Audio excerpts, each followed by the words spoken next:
Hello नमस्कार साथियों, आप सभी लोगों को इस नए वीडियो में बहुत बहुत स्वागत है। आज हम लोग बिहार के बारे में चर्चा कर रहे हैं। बिहार में एक नई पार्टी आई है, जन सिराज पार्टी, वो प्रशांत किशोर चला रहे हैं। तो आज हम लोग बात करते हैं कि प्रशांत किशोर को बिहार विधानसभा चुनाव लड़ने से किसको फायदा होगा और किसको नुकसान होगा। देखिए, प्रशांत किशोर बोल रहे हैं कि 70 से 75 मुस्लिम उम्मीदवार उतारेंगे विधानसभा चुनाव में, 2025 के विधानसभा चुनाव में। वहीं वो बोल रहे हैं कि 40 से 45 सीटों पर यादव उम्मीदवार उतारेंगे।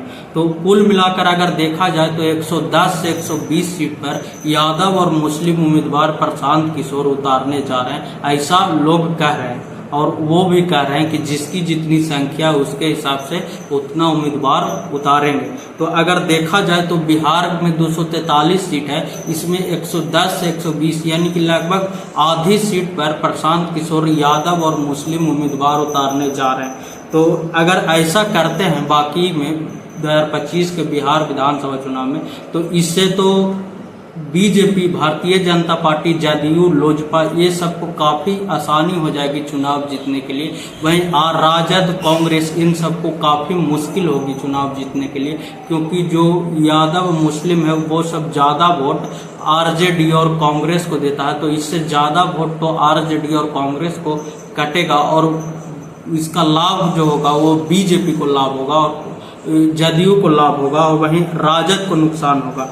प्रशांत किशोर ऐसा बिहार में कर रहे हैं जिससे ऐसा लग रहा है कि जो भी बिहार में सेकुलर फोर्सेस है, जैसे आरजेडी, कांग्रेस और लेफ्ट पार्टियां हैं, इन सब को डिस्टर्ब करना चाहती है। उसके बाद अगर हम लोग बात करें, प्रशांत किशोर ऐसे क्षेत्र में काम कर रहे हैं जहां मुस्लिम और यादव की जनसंख्या ज्यादा है। जैसे उदाहरण के लिए प्रशांत किशोर सीमांचल के क्षेत्र में ज्यादा काम कर रहे हैं। सीमांचल के क्षेत्र में जैसे कि पूर्णिया, कटिहार, अररिया, किशनगंज और इन सब क्षेत्रों में ज़्यादा घूम रहे हैं और ज़्यादा मजबूती से टीम बना रहे हैं। और अगर हम लोग ये सब क्षेत्रों की बात करें तो ये सब क्षेत्रों में 40% से ज़्यादा मुस्लिम जनसंख्या। वहीं अगर हम और बात करें तो जहां यादव जनसंख्या, जहां दलित जनसंख्या, वहां प्रशांत किशोर ज़्यादा काम कर रहे हैं। और प्रशांत किशोर जैसे जहां अपर कास्ट डोमिनेंट है, जैसे मिथिलांचल के इलाके में दरभंगा हो गया, बक्सर हो गया, इन सब जिलों में प्रशांत किशोर नहीं जा रहे हैं और वहां नहीं काम कर रहे हैं। तो इसका मतलब ये सब जिलों में बीजेपी को लाभ होगा, जदयू को लाभ होगा।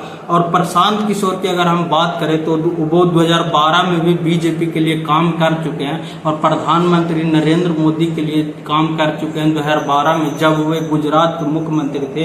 और 2014 में भी वो बीजेपी के लिए, प्रधानमंत्री मोदी के लिए काम कर चुके हैं।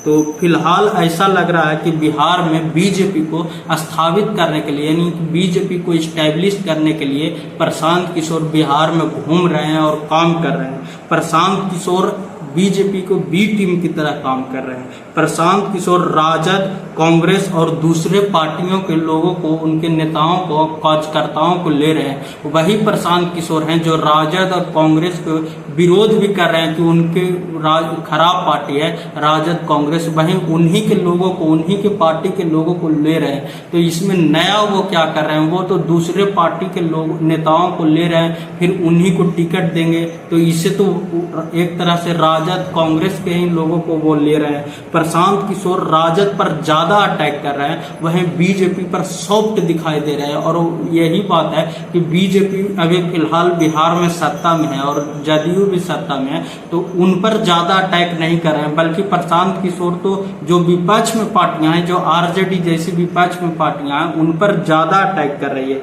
और इसलिए 2025 विधानसभा चुनाव में देखने वाली बात होगी कि प्रशांत किशोर क्या कर पाएंगे, राजद, कांग्रेस इसको लेकर क्या स्ट्रैटेजी बनाएगी, ये भी काफी इंटरेस्टिंग होगा, कैसे इससे डील करेगी।